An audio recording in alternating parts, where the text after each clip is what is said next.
our sermon this morning. Now, I'm going to speak on 3 sermons in a series that's called What is the Significance of the Birth of Jesus Christ, or of Jesus? What is the significance of Jesus' birth? And this morning we're going to start with the timing. Next week we will do what is the significance of the place of Jesus' birth. And then the week after that, that is Christmas Day. Incidentally, that will be at 8 o'clock. For those who don't know it, 8 o'clock Christmas Day, we are going to have a Christmas service here.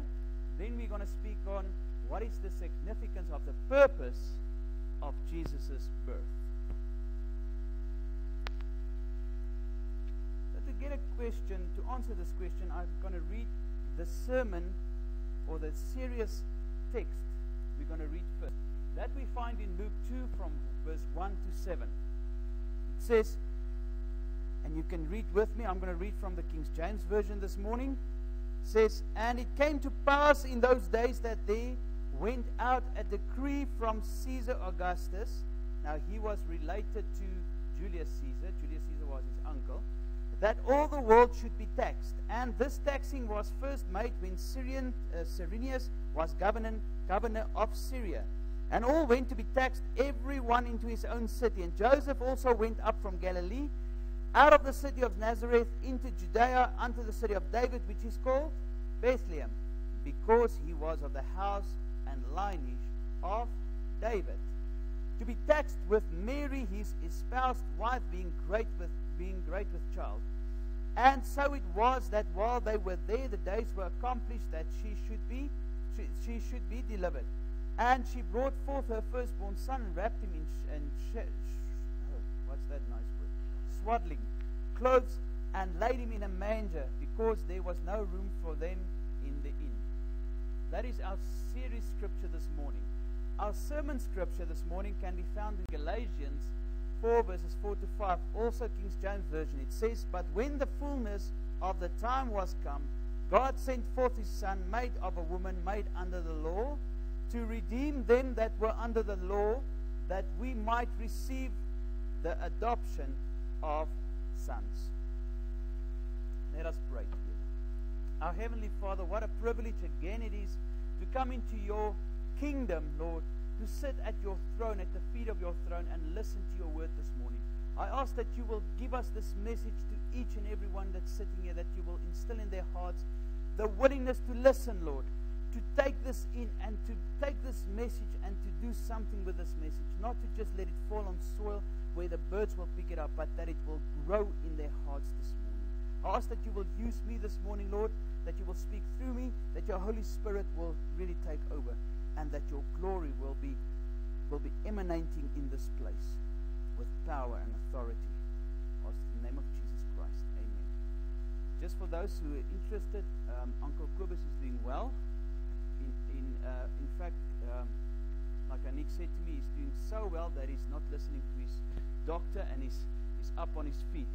So that's a good sign, and it's a bad sign for him. He must slow down a little bit, but people don't always want to do that. So we praise God. We say thank you to God. We prayed last week for God to intervene in that operation, and he did. So we praise the Lord. All the glory goes to him. Now, the sermon this morning revolves around the timing of Jesus' birth. Why was it significant, the timing? Why was the timing significant in Jesus' birth? So before we start, I think it's important that we first look at the definition of timing. What does the word timing actually mean? Now, if you go to the Merriam-Webster dictionary, it says that it is the ability to choose the best moment for some action, movement, etc. Also, it says it is the ability to select the precise moment for doing something for optimal effect. Now, what that says to me is that you can do certain things at certain times, but it will have a different effect. So, timing means doing something that's going to have the optimal effect, not just an effect. That's why I started this morning to ask you this question. Because Jesus could have come in the beginning, could have come in David's time. He could have come when Joseph was second in charge. He could have come today. But this time was not the optimal time for Jesus to have been born. So when we speak about Jesus' birth, we would like to determine if there is any significance with regards to the timing of Jesus' birth. What is the best moment for the birth? Our scriptures spoke about the fullness of time. So what is the fullness of time as it relates to Jesus' birth? The fullness of time implies that God is in control of history. Did you get that? The fullness of time implies that God is in control of history. He can see history as it happens or as it happened. He can see time because he is not bound by time as we are. It's a concept that's extremely, extremely difficult to comprehend. A life without time. But God is not bound by time. You can look beyond time. You can look back into time. Time is not anything that binds God. It also implies that Jesus came in God's timing. In other words, when Jesus was born, God's timing, God's optimal effect was in place. When we read in Mark 1:15, and I read from the God's Word translation, it says, "The time has come and the kingdom of God is near. Change the way you think and act and believe the good news." Jesus is speaking here about the time. He says the time has come. In other words, there was a time then when the time was not the right time. But now the timing is right. And we read in Ephesians 1:10 where Paul writes, he says, he planned to bring all of history to his goal in Christ. There was a planning that went together with timing. God knew. The question still remains, however, why did God send Jesus as the Redeemer at the time he sent him? I'm going to look back in history and just give you a couple of facts quickly that you can see why that was historically one of the better times for Jesus to have come to earth. First we see that there was political peace on earth, which was called the Pax Romana. Now, just before that, there was a lot of wars. And now it was a time of peace. There was freedom of movement. There was also freedom of religion. In fact, the Roman Empire was very lenient towards other religions. The second fact is Greek was the universal language that was spoken during that time. Almost the whole known earth at that stage could speak Greek or could understand it in some way or other. Also, because of the military influence, there was roads and other infrastructure that was developed which made travel so much more easier. That all came into pass when Jesus was born. It was also the introduction of the postal service, which made communication so much easier.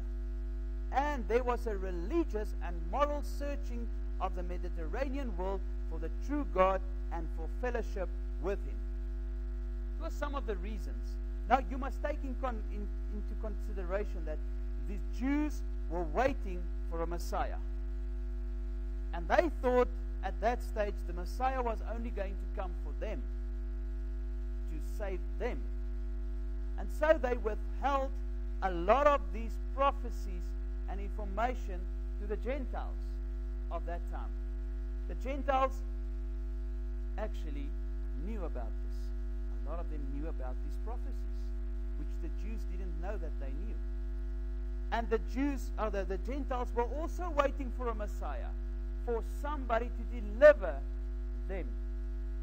And that's not a very known fact. So we see that this was in God's time when the new era was established by Christ coming. This was the new covenant that came into being, meaning that the old covenant as a means of salvation had died in Christ. It had died in Christ as a means of salvation. So when Jesus was born, it meant that you could not be saved through the old covenant again, or you did not need to be saved through the old covenant again anymore. Jesus has come as the new covenant for salvation. God has timed this to perfection from the very beginning. Now we go back into history. We go back into Genesis. We see that Christ coming as the Redeemer has been predicted in Genesis already. We read in Genesis 3:15, it says, and this is now after Adam and Eve sinned, and God spoke to them, and then he spoke to the snake, which was Satan. And he said to him, and I will put enmity between thee and the woman, and between thy seed and her seed. Listen to this. It shall bruise thy head, and thou shalt bruise his heel. He was speaking about the Christ, the Messiah coming to earth that will crush the head of Satan. And he will bruise his heel. Those people, us, that's walking, the people on earth. Satan is going to try to stop us from spreading the good news. He's going to bite us on the heel. This was a prediction that Christ will one day be victorious over Satan. And from the beginning, the coming of this Messiah was expected. We can see that even Eve's first son, who was that? Who was Eve's first son? Cain. Thank you. We've got a problem. Even when Cain was born, Eve was under the impression that the prophecy or the words that God has spoken is going to come true in Cain. That Cain was to be the Messiah. That's how far in history they thought that the Messiah was coming every time. And we read that in Genesis 4:1. It says, Adam made love to his wife Eve. She became pregnant and gave birth to Cain. She said, I have gotten the man that the Lord promised, when he said he will crush the head of Satan. Eve was already thinking that the Messiah was going to come in her time. She was thinking that the timing of the Messiah was now.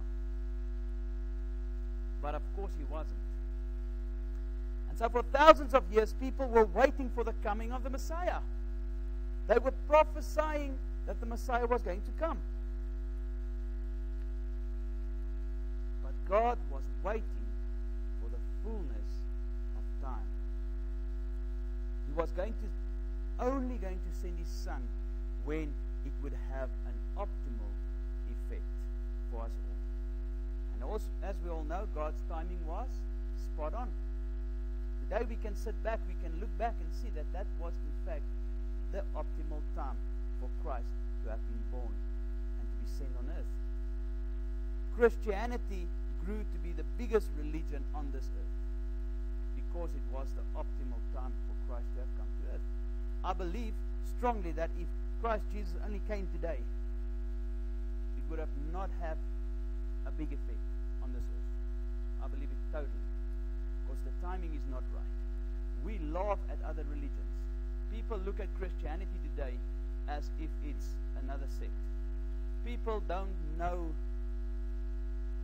They call themselves Christians, but they don't know what Christianity is all about. They think they're Christian because their parents was a Christian, because they've been in a Christian church once or twice. That doesn't make you a Christian. That doesn't make you a disciple of Christ, because that's what a Christian means. I'm a disciple, I'm a follower of Christ. And that's what Christianity is all about, following Christ, being a disciple for Christ. And if you can't do that, how can you call yourself a Christian? Just putting it out there. Because of this timing, the prediction that the gospel would be spread to the ends of the earth could be accomplished. Now, when you look at timing, we find that there needs to be, or need to be, a waiting period. Am I right? If you're waiting for the right time, you have to wait. You can't just rush in, because that won't be the right time. So before God sent Jesus to earth, He waited for the best suitable time for Him to be become the Messiah. And I believe that it was indeed the optimal time for Jesus to come to earth. After all, God's timing is always perfect. I've said it before. We look at Joseph. His brothers sold him as a slave. He was imprisoned. He was humiliated and he suffered a great deal. But in the end, he became the second most important person on this earth at that time. God's timing was perfect when he allowed Joseph to become and be sold as a slave, because he had a bigger plan. He needed one of his own to be on the throne, to be on control. So maybe Joseph at that time, he didn't understand what's going on.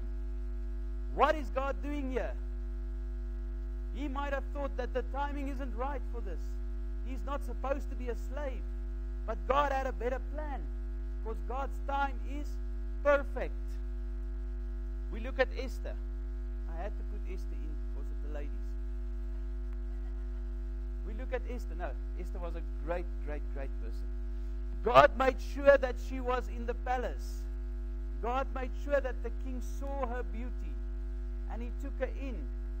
God made sure that she became so powerful in the king's eyes that the king promised her everything she wanted. He even said, if you wanted half of my kingdom, I will give it to you. And then we have this guy, what's his name? Haman, there we go. He wanted to destroy God's people. And then he got clever. He says, you know what, I'm going to put up a 75-foot pole, and I'm going to put the body of Mordecai there that the people can see what we're doing to their leaders. And you know what? It backfired.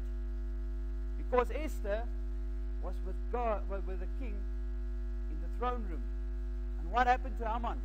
He was the one whose body was on that 75-foot pole, which was shown that God is in control of time and not man. That is what happened there. God's timing is perfect. We look at Nehemiah. Nehemiah was the cupbearer of the king. He was a worker of the king. And then he heard that the people in Jerusalem that came back, there was problems, they're struggling, they're suffering. What did Nehemiah do? Prayed. He kept God in his decisions. He said, God, what must I do? And after he prayed, only then did he approach the king.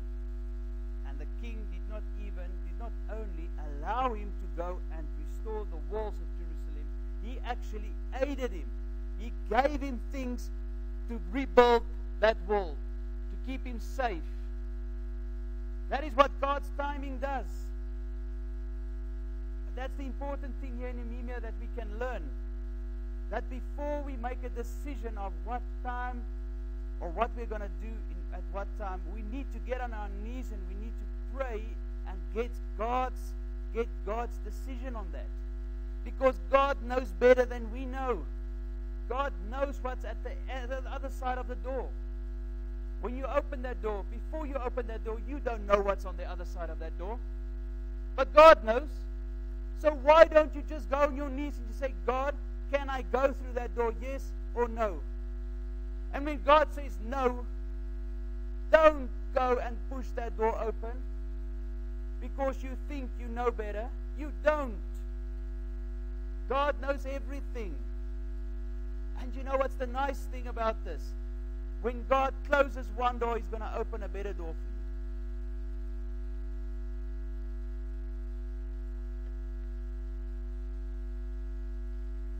In today's world, we live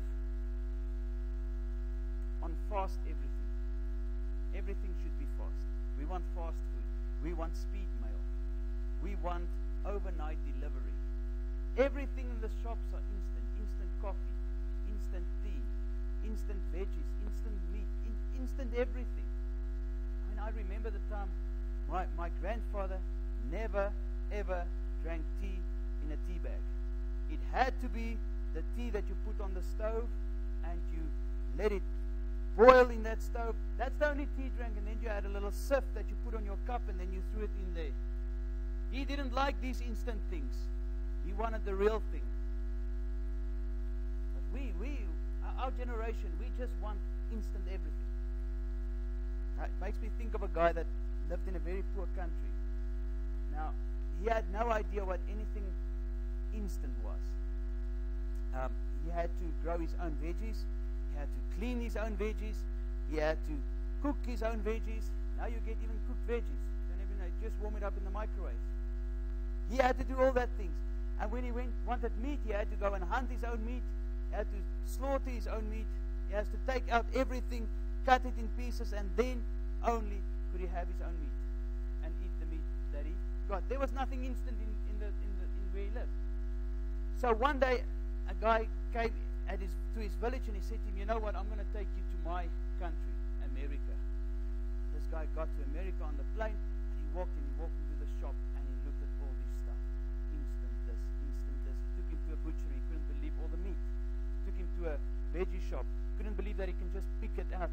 You can even have them clean it at the back. Cut it in pieces. Couldn't believe that this is so great. And when he got back, he couldn't stop speaking about this great country that it was, that everything was instant. And he said, "You know what? It was the greatest experience of my life." He said, there was one problem that I couldn't take. He says, when I walked to this one aisle, I saw that the one box, it says, instant baby formula. I thought, I'm not going to do that. I don't want to make instant babies.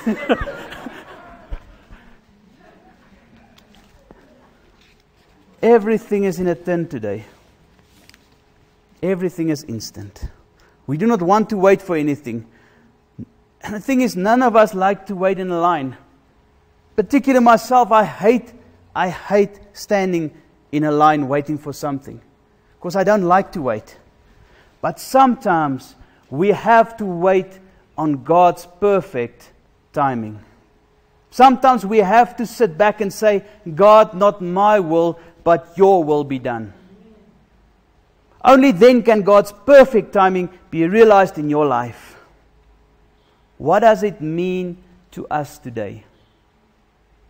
This morning I wanted to go into some prophecies surrounding the coming of Jesus, but God had other ideas for me. He wanted me to focus on the practical aspects of His timing and what it means to us today. The message this morning is that God is concerned about every single detail and aspect of your life. I'm going to say it again, that it just sinks in. God is concerned about every single detail and aspects of your life. Every single aspect of your life. His message is not just relevant in Jesus' birth. It is relevant to you today as well. So in Jesus' Sermon on the Mount, for instance, He said that no hair can fall from your head unless it is the will of the Father. Yeah. So for those men who are becoming bold or are bold, it is God's will. Don't worry. He knows about it. He sees it. He wills it. It's His time for you to be bold. I'm glad I'm not becoming bold, but I'm feeling sorry for you, but it's God's will. Don't worry. He wants to be part of every aspect of your life. And that includes your time. That's important. And you know what's ironic? Is that sometimes God uses your enemy. Sometimes God uses your enemy to make sure that the timing is right. It is an irony that sometimes the very time that you need to believe most that God is involved in the timing of your life is the time when it is hardest to believe that He is involved in the timing of your life. When you are going through a difficult time, how difficult is it to believe that this is God's timing? And that's actually the time that you need to realize that this is God's timing. God works in ways that we can never understand. And so the very surprising nature of the timing of the coming of the Christ ought to remind us to trust God with that. So when you go through that storms, remember that it's God's timing in your life that's happening here. If you have given your time to God, that is. If you are going through a troubled time in your life, but you haven't got God in your life, how can you blame God? How can you say, but God allowed this? You allowed it. It's your decision if you want to live without God. So if you're going through a difficult times and God is not there, don't blame Him. Don't blame Him. Look at yourself. There's a saying among the African American Christians that I particularly like. They say, He may not come when you want Him, but He's always on time. We can even think about Lazarus when Jesus brought him back to life. Came there 4 days late.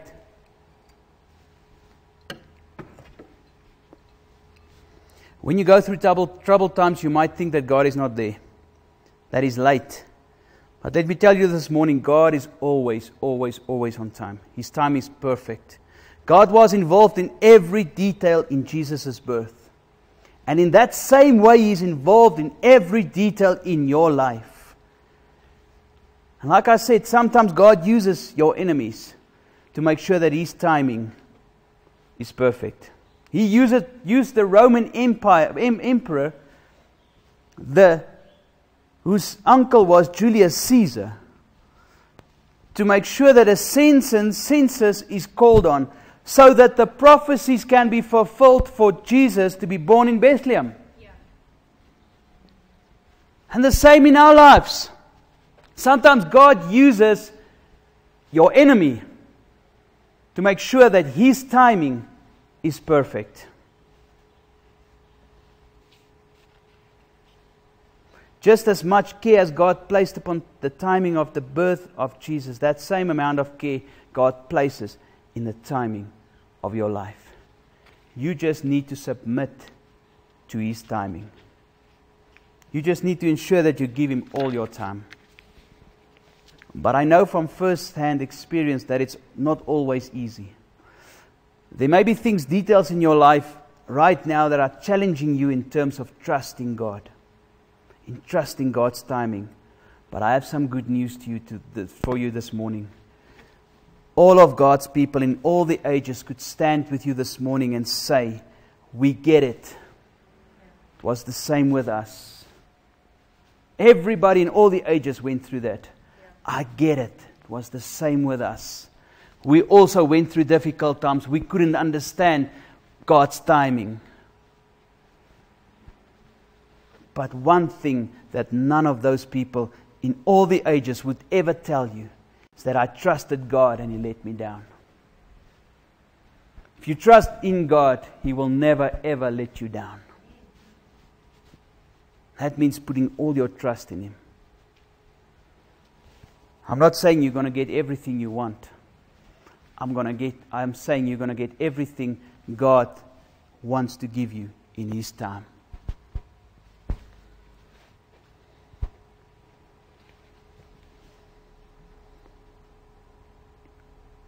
Maybe you wish that the things you're going through would be done in a different way. Even when Jesus was on earth, He needed to go through that as well.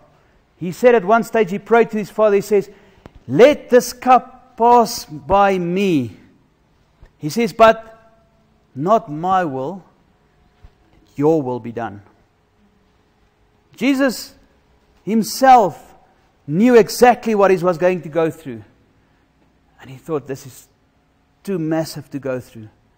But it's not my will, it's God's will. And so he submitted to God's will. And you know what? The timing was right for Christ to die on the cross. Because if it wasn't right, we would not have been sitting here this morning. He is faithful. He is trustworthy. God's timing is perfect. Now, I previously shared with you my story with regards to my friend that was shot dead next to me in Tembisa. Some of you might have heard that. That was a time in my life that I had to go through.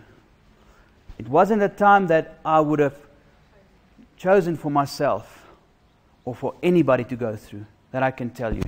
Seeing your body bleed out dead next to you is not the way I can dream of God's timing being. But you know what? That led to me being chosen to give training because of the situation I went through. That meant I needed to go on some courses. At that stage, I was not able to speak in front of people. That was not a thing I wanted to do. I was too shy to do that. But I had to go through all that courses, and God showed me today, or in this situation I'm in now, that because of that training and because of that experience, I can do what I'm doing today. I can speak in front of people. Now the timing must not have seemed right to me, but for God it was perfect. He allowed things to happen in my life because He knew He had a bigger purpose for me. He knew He had something that I needed to do for Him. And that is why I'm here this morning, because God's timing was perfect. The Jews were waiting for the Messiah to come. And they tried to keep this message to themselves that it was for us.